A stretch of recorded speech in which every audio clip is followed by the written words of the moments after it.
Chiki, mga kapatid, iba naman talaga ang pagkahilig ng mga Pinoy pagdating sa basketball.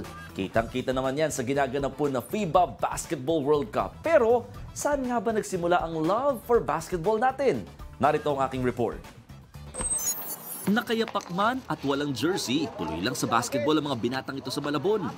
Ang construction worker na si Albert, kapag walang pasok, matik, bolang hawak. Pag nagbabasketball po ako, pakiramdam ko ang saya-saya ko po eh. Si Prince din, laging nasa basketball. Pero para sa kanya, hindi lang ito pampalipas oras.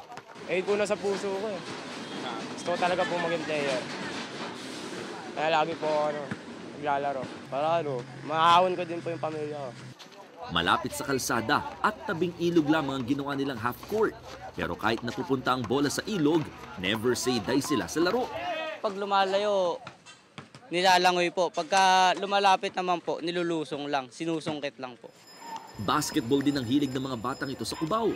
Kahit kulang sahay para makapag-dunk, magagawan pa rin ang paraan. Taong 1910 nang unang maipakilala ang basketball sa Pilipinas bilang isang pambabaing sport. Pero malayo ng araw narating ng larong ito sa mga Pinoy. Wala nang pinipiling edad, kasarian o kahit estado sa buhay. Basta may bola at may ring, tunay ngang ball is life. Nagawan pa nga ng libro ng isang American author na si Rafe Bartholomew ang pagkahilig ng Pinoy sa basketball. 5 taon niyang binuno ang Pacific Rims and Basketball, A Love Story. At base sa obserbasyon niya, hindi hadlang ang kakulangan sa height ng mga Pilipino sa sport na ito. People love basketball because their dad or their uncle loved basketball. There's a tradition that is so strong that height doesn't matter. The love is stronger.